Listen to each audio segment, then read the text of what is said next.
Isso foi no dia 8 de janeiro. Vocês podem perceber que só são senhoras com bíblias na mão, rezando. O carro, elas estavam ajudando a trocar o pneu do carro, porque há uma certa divulgação de que não se pedia intervenção, que não havia armas, que não houve violência, só senhorinhas com a Bíblia na mão. Nenhuma Bíblia, só para que conste, foi apreendida no dia 8 de janeiro. Só que enquanto isso tudo ocorria, as pessoas, os invasores, os golpistas, e chamavam mais gente para depredar e para atingir o objetivo, que era a decretação de uma GLO, e assim que chegassem as Forças Armadas, eles iriam pedir a adesão das Forças Armadas para o golpe de Estado. Ora, onde estava a autorregulação das Big Techs? A inteligência artificial não percebeu que isso era uma convocação para aumentar a tentativa de golpe de Estado?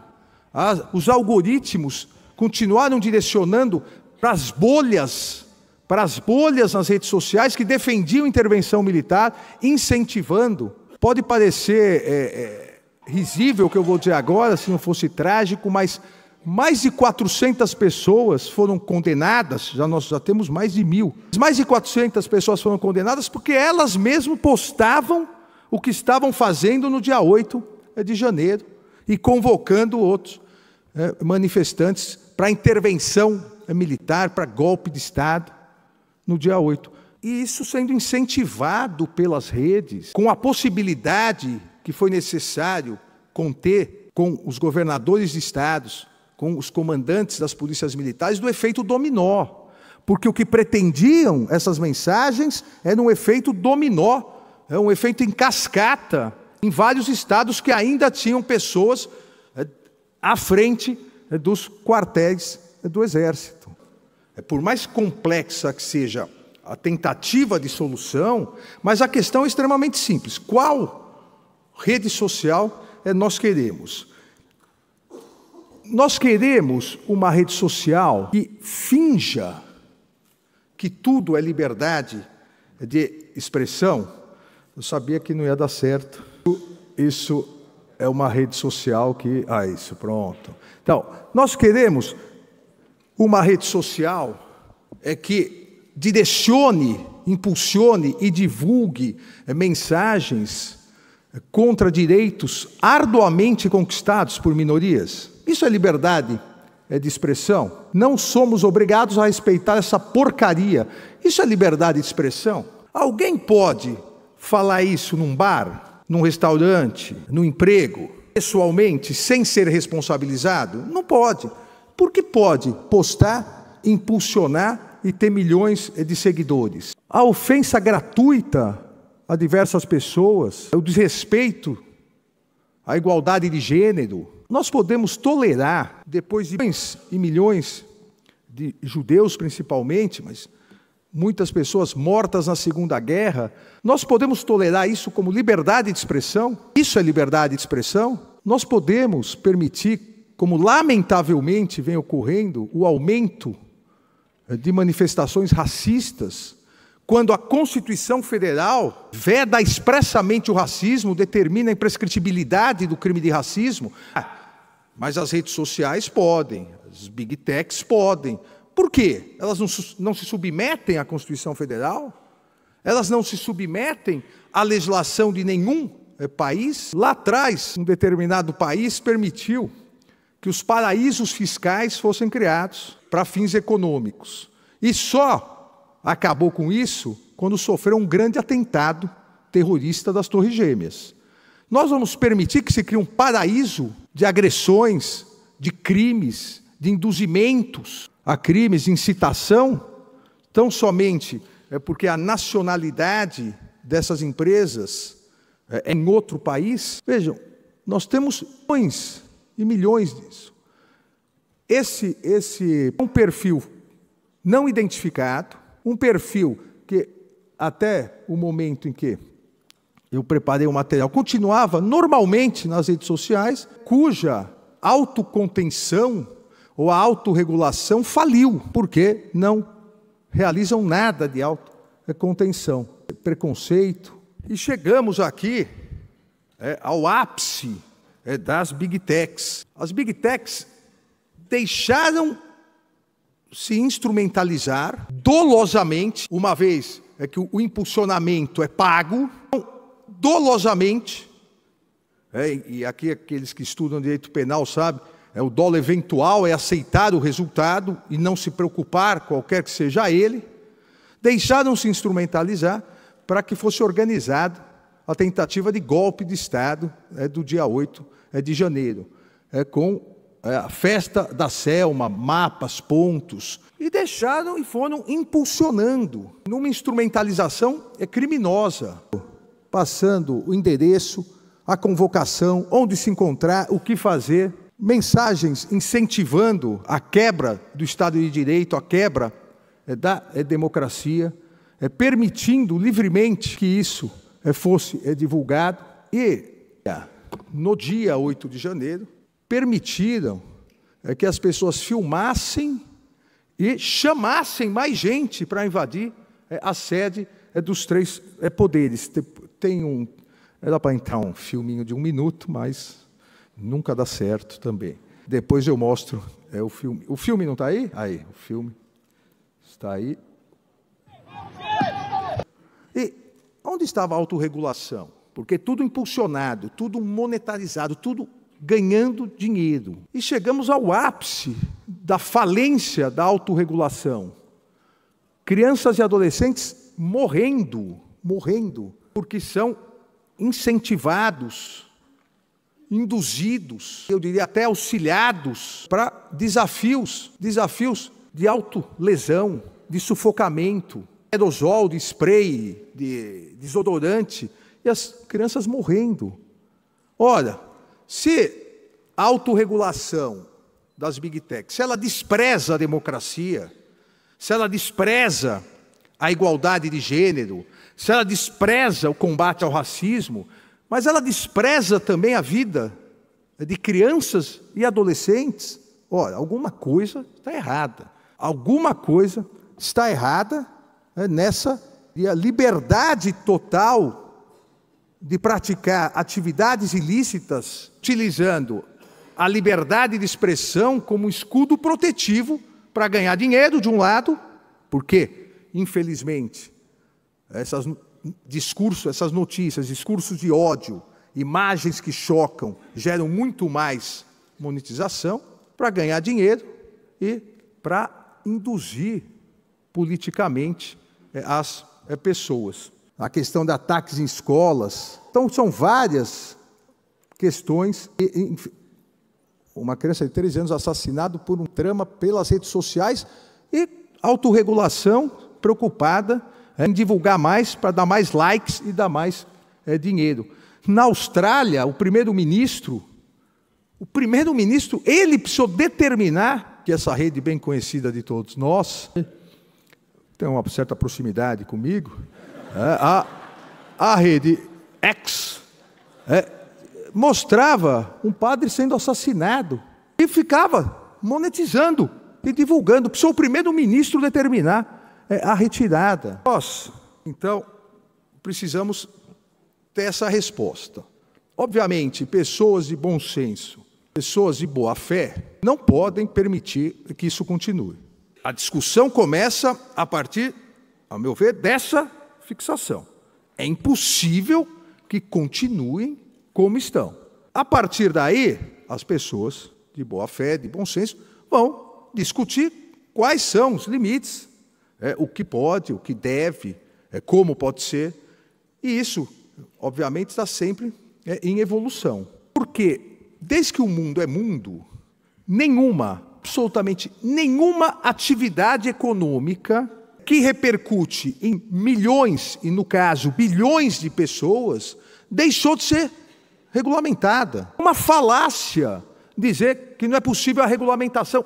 Nada na história da humanidade, nada na história do mundo indica que alguma atividade econômica que, além de ganhar bilhões, de outro lado, se comunica diretamente com bilhões de pessoas, influenciando essas pessoas, Nenhuma atividade econômica deixou de ser regulamentada. Por que essa deve ser a primeira na história da humanidade? Sendo que é um mecanismo, até hoje criado, o mecanismo com maior poder de comunicação existente. Há uma obra, final da década de 70, de Giovanni Sartori, um cientista político, que analisou o impacto da televisão nas crianças, nos adolescentes e na democracia, colocando que, se não houvesse uma regulamentação, isso geraria inúmeros problemas. Se nós pegarmos essa obra, que é de 79, tirarmos toda vez a palavra televisão e colocarmos redes sociais, ela está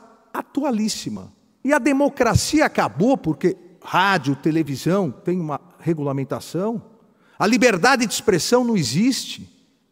É possível alguém ir num programa de televisão, em qualquer lugar do mundo, e esquartejar uma pessoa ao vivo, sem responsabilidade?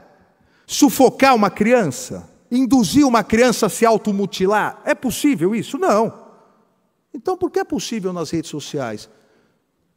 As redes sociais realizaram uma lavagem cerebral nas pessoas para querer dizer que o que elas fazem é liberdade de expressão. Nós jamais podemos confundir liberdade de expressão com liberdade de agressão, com liberdade para insultos, para liberdade para o discurso de ódio, para o racismo, para a misoginia. Como todos os outros segmentos da sociedade, também as redes sociais, elas devem ser regulamentadas. Nunca na história também da humanidade, tanto poder econômico e político esteve tão concentrado na mão de pouquíssimas pessoas. Isso começou lá atrás, nas primaveras árabes.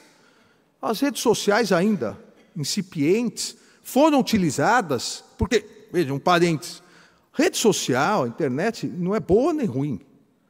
A sua finalidade é comunicar, permitir uma maior interação. Se você utiliza para o bem, ela é boa. Se você utiliza para o mal, ela é ruim. Ela é um instrumento. E ela se iniciou para o bem. Países que não tinham democracia, não tinham de liberdade de reunião, não tinham liberdade de expressão, não tinham liberdade de imprensa, não tinham judiciário livre, não tinham eleições, as pessoas conseguiram se comunicar sem a intermediação da mídia tradicional, que naqueles países era totalmente controlada pelo governo. Conseguiram marcar reuniões, manifestações, só que determinados segmentos econômicos perceberam que isso era poder. E esses segmentos econômicos, o que fizeram? A partir de inúmeros estudos competentes e eficientes, eles perceberam que o controle das redes sociais se daria via direcionamento de algoritmos. Não existe ninguém, nenhum órgão, nem os órgãos estatais no mundo, que tenham um banco de dados igual às redes sociais. Elas sabem o que todos nós gostamos de comer, beber, vestir, porque todo mundo compra, todo mundo paga, todo mundo se comunica pelas redes sociais. A partir desse banco de dados, os algoritmos, e esse é um grande desafio no mundo todo, uma maior transparência dos algoritmos. Ninguém quer saber o segredo industrial dos algoritmos. Mas por que eles direcionam assim para A e de outra forma para o B? Por que quando você é crítico das redes sociais e você consulta o seu nome, vem 100 notícias ruins? Até achar uma boa, a pessoa cansou. Quando você é a favor das redes sociais, só vem notícia boa quando consulta o nome da pessoa. Isso é direcionamento de algoritmo. As Big Techs não são neutras. Aquela ilusão, a partir das primaveras árabes, que as redes sociais, as Big Techs, seriam depósitos de ideias, discussões, um grande mercado livre de ideias, neutro, isso não ocorreu. As redes sociais, principalmente as Big Techs, elas têm lado, têm religião, têm opção econômica, opção política, e é justo que tenham. Só que nós temos que partir da certeza de que elas têm isso. Se elas têm, elas não podem induzir, direcionar de forma não transparente. E foi isso que as Big Techs foram construindo.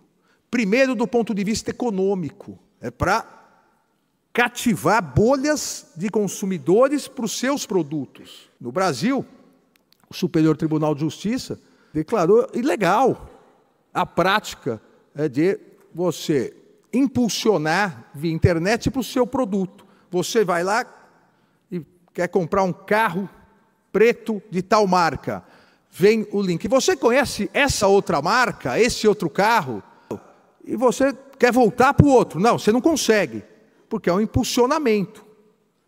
E nós depois, no Tribunal Superior Eleitoral, proibimos essa prática nas eleições. Eu até fui o redator do acórdão no que eu chamei de estelionato eleitoral. Você consultava um candidato, a deputado, a senador, mas você conhece o que o outro candidato fez? E vinha isso. Ou seja, as redes sociais, as Big Techs, elas não são neutras. Elas têm lado, elas direcionam os algoritmos. Os deputados que aqui estão sabem, porque sofreram na pele isso, quando se pretendeu votar o regime de urgência para votar o PL, cuja relatoria era do deputado Orlando, o que as Big Techs fizeram. Jogando a população contra os deputados e mandando via algoritmos para cada local onde era a base eleitoral desse deputado. E logo teria eleições, obviamente, a Câmara dos Deputados recolheu e não votou. Ou seja, intimidaram o Congresso Nacional.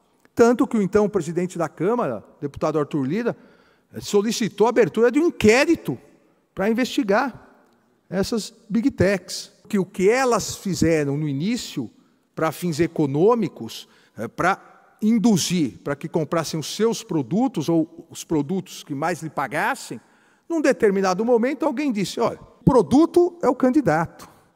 O induzimento para comprar é um induzimento eleitoral, é a mesma coisa. Vamos agora conseguir também o poder político. Eu repito, poucas vezes, ou talvez nenhuma vez na história, um poder político de influência tão grande está concentrado na mão de pouquíssimas pessoas que desrespeitam as jurisdições e desrespeitam a soberania dos países. Nós não podemos aceitar isso. Deve haver uma regulação. Todos devem ter acompanhado o Supremo Tribunal Federal julgando 2 casos concretos, estabeleceu uma tese de repercussão geral, uma tese de repercussão geral que muito aproveitou já uma experiência ímpar que o Brasil teve nas eleições. O Brasil eu diria, nesse ponto, é um exemplo para os demais países, porque nós sofremos, no Brasil, a tentativa de desvirtuamento das eleições. Algoritmos direcionados para tentar direcionar as eleições e retirar do eleitor o que é mais sagrado, a liberdade de escolha, bombardeando com notícias falsas, desinformação, mentiras em relação a candidato A, candidato B, a situações inexistentes. E aquela experiência do Tribunal Superior Eleitoral muito foi absorvida nessa tese do Supremo, que determinou agora expressamente, para poder atuar no Brasil, que ter sede e representante no Brasil. Olha, é muito fácil querer influenciar milhões de pessoas no Brasil e ser absolutamente irresponsável perante a legislação brasileira. Você não ter quem intimar, quem determinar que retire determinada postagem, quem responde por indenização, por danos morais. Nós já tínhamos no Supremo essa jurisprudência, mas agora, por repercussão geral, só pode atuar no Brasil, só pode divulgar no Brasil, independentemente da origem da empresa, da rede social, da Big Tech, se tiver sede e representante legal no Brasil. Se não tiver, não atua. Porque ainda, e nós temos que também tomar cuidado com isso, as pessoas de telecomunicação sabem bem, ainda não conseguem atuar se a Anatel cortar o sinal das antenas. Ainda, que a soberania dos países sofre um outro ataque, que é a possibilidade de Big Techs, mais para o futuro, ignorarem os países e transmitirem com satélites de baixa órbita. Então, nós temos que verificar isso. Não se trata, de forma alguma, de atentar contra a liberdade de expressão, atentar contra a liberdade de manifestação. Se trata de fazer valer também para as redes sociais nome constitucional: liberdade com responsabilidade. Liberdade para postar, para divulgar, só que terá responsabilidade também. E determinados pontos onde o ilícito é pré-existente, as Big Techs devem agora retirar imediatamente. Então, questão de pornografia infantil, pedofilia, atentado contra a democracia, crime de racismo, nazismo, são tópicos, poucos tópicos. A tese, corretamente, do Supremo Tribunal Federal foi minimalista, mas tópicos que a insuportabilidade dessa continuação nas redes sociais não poderia permitir que ficassem de fora. Liberdade com responsabilidade. O Supremo Tribunal Federal mostrou ao mundo que, pelo menos no Brasil, a internet não é uma terra sem lei. Obrigado e um bom evento a todos.